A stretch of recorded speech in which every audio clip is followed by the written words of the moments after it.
बात बच्चे, कैसे हैं आप लोग। उम्मीद करते हैं कि आप अच्छे से होंगे। मैं कुशल हूं और सदा आपकी कुशलता की कामना करता रहता हूं। वर्ग 8 के लिए व्याकरण अध्याय 27 अपठित गद्यांश लेकर आपके पास उपस्थित हूं। छात्र, नाम से ही पता चलता है अपठित, जिसका मतलब होता है कि आपने नहीं पढ़ा है। पठित यानी पढ़ा हुआ, अपठित यानी जिसे हम नहीं पढ़े हुए हैं, है ना। आगे हम देखते हैं, इसके बारे में समझते हैं। अपठित गद्यांश से अभिप्राय है कि ऐसे गद्यांश से है जिसे विद्यार्थी ने निर्धारित पाठ्य पुस्तक में न पढ़ा हो। जो भी आपके पाठ्यक्रम हैं, अगर वर्ग 8 है तो वर्ग 8 के पुस्तक में आप इसे नहीं पढ़े हैं। भाषा शिक्षण के उद्देश्य से विद्यार्थी केवल पठित सामग्री के विषय में ही ज्ञान और बोध प्राप्त ना करें। केवल जो पुस्तक की बातें दी गई है सिर्फ उसी के उत्तर देने के लिए बच्चे कुशल न हो।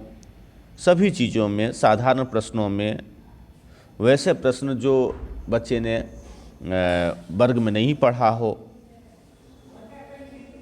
तो भाषा शिक्षण का उद्देश्य यही था कि विद्यार्थी केवल पठित सामग्री के विषय में ही ज्ञान और बोध प्राप्त न करें, बल्कि सीखी हुई समाज का अन्य स्वतंत्र संदर्भों में उपयोग भी करें। जो आपने सीखा है उसका जीवन में हम उपयोग भी करें, साधारण जीवन में उपयोग करें। कोई अगर प्रश्न पूछ दिए जाए, कोई आपके रिश्तेदार आते हैं और प्रश्न पूछे कुछ, और वह पाठ्यक्रम में नहीं है, तो क्या आप उसका उत्तर नहीं दे पाएंगे। कुछ पढ़ने के लिए दे दिया गया और उससे पूछा जाने लगा, क्या है वो। अगर हमारा विकास नहीं हो पाएगा कि हम किसी भी चीज़ की उत्तर हम देने में समर्थ हैं, तो फिर दिक्कत होगी।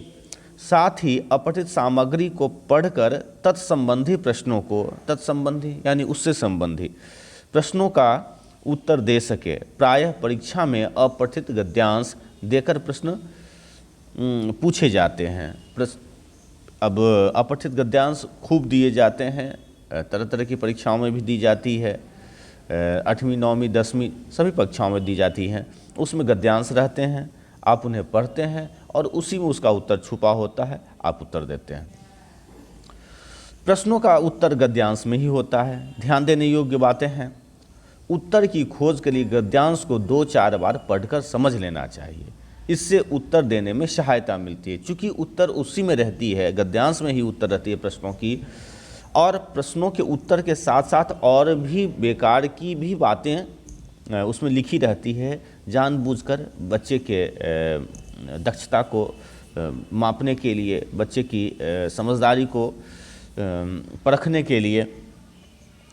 गद्यांश का मुख्य विचारांशों को रेखांकित करना चाहिए। जो गद्यांश में मुख्य विचार हैं, है ना, जिस पर प्रश्न पूछे गए हैं, उन चीज़ों को पहले पढ़ना है और उसे क्या करना है, रेखांकित करना है। कारण कि उन्हीं में से क्या होते हैं, उत्तर मिलते हैं, है ना। तो जो मुख्य विचार हैं उन विचारों को हमें रेखांकित कर लेना चाहिए। पहले, दूसरे, तीसरे बार जो मैंने कहा कि 2-3 बार पढ़ लेना चाहिए उसी समय। प्रश्नों के उत्तर गद्यांशों के आधार पर ही देना चाहिए। जो वहाँ उत्तर निहित है, जो गद्यांश में उस प्रश्न का उत्तर है, उसी उत्तर को हम देंगे। ऐसा नहीं कि आप भाषा भले ही आपकी मन की हो, आपके अनुसार भाषा हो, लेकिन आप उत्तर वही देंगे जो गद्यांश में लिखा हो। आप अतिरिक्त जानकारी कहीं से आप इकट्ठा किए, पेपर में पढ़े, पुस्तक में कहीं और पढ़े, तो उन चीज़ों को यहाँ पर नहीं देंगे। यहाँ पर एक उदाहरण लेकर मैं आपके पास उपस्थित हूँ, पहले से पढ़ते हैं। मसलन बिस्मिल्लाह खां की उम्र अभी 14 साल है। वही काशी है, वही पुराना बालाजी मंदिर जहाँ बिस्मिल्लाह खां को नौबत खाने रियाज के लिए जाना पड़ता था, मगर यह रास्ता है बालाजी मंदिर तक जाने का। नौबत खाने में ही वहाँ जाना पड़ता था और रास्ता बालाजी मंदिर तक पहुँची हुई है। यह रास्ता रसूलन बाई और बतूलन बाई के यहाँ से होकर जाता है। इस रास्ते में अमीरुद्दीन को जाना अच्छा लगता है। देखिए कितनी आई बात, जब तक रेखांकित नहीं करेंगे, है ना। पहले तो कुछ है जी, बिस्मिल्लाह खां की इतना साल की उम्र थी, ठीक है। अच्छा, और बिरला मंदिर के भी बात है, जहाँ पर बिरला मंदिर और नौबत खाने में वो जाते थे, मगर वही रास्ता भी ना, यह रास्ता रसूलन बाई और बतूलन बाई के यहाँ से होकर जाता था। इसी रास्ते से अमीरुद्दीन को जाना अच्छा लगता। अब अमीरुद्दीन कौन है पता नहीं है, देखते हैं। इस रास्ते में न जाने कितने तरह के बोल बनाव, कभी ठुमरी, कभी टप्पे, कभी दादरा, कभी ड्योढ़ी, हाँ दादरा के मार्फत ड्योढ़ी तक पहुंचते रहते हैं। रसूलन बाई और बतूलन बाई जब गाती थी तो अमीरुद्दीन को खुशी मिलती थी। अमीरुद्दीन यानी बिस्मिल्लाह खां का नाम बन रहा है। अपने ढेरों साक्षात्कारों में, इंटरव्यू में बिस्मिल्लाह खां ने स्वीकार किया है कि उन्हें अपने जीवन के आरंभिक दिनों में संगीत के प्रति आसक्ति इन्हीं गायिका बहनों से सुनकर मिली है। एक प्रकार से उनके अबोध उम्र में अनुभव की स्लेट पर संगीत की प्रेरणा की वर्णमाला रसूलन बाई और बतूलन बाई ने उकेरी है। अब यहाँ पर हम देखते हैं क्या कि अमीरुद्दीन जाया करते थे, बिस्मिल्लाह खां शुरुआत की गई है, उसके बाद अमीरुद्दीन नाम पड़ा है। और अमीरुद्दीन जो सीखे हैं, जो भी संगीत सीखे हैं, वो अब प्रेरक मानते हैं। रसूलन बाई और बतूलन बाई की दो बहनें हैं जो बनारस में और ख़ास करके बालाजी मंदिर वाले गलियों में वो रहती हैं।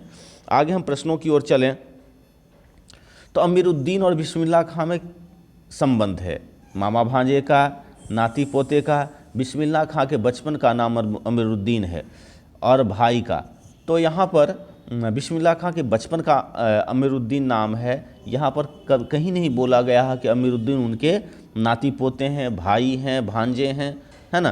तो अमीरुद्दीन जाया करते थे रियाज के लिए, तो यहाँ पर हम मानेंगे कि बिस्मिल्लाह खां का बचपन का नाम अमीरुद्दीन है। अमीरुद्दीन को रसूलन बाई और बतूलन बाई के घर रास्ते में जाना क्यों अच्छा लगता?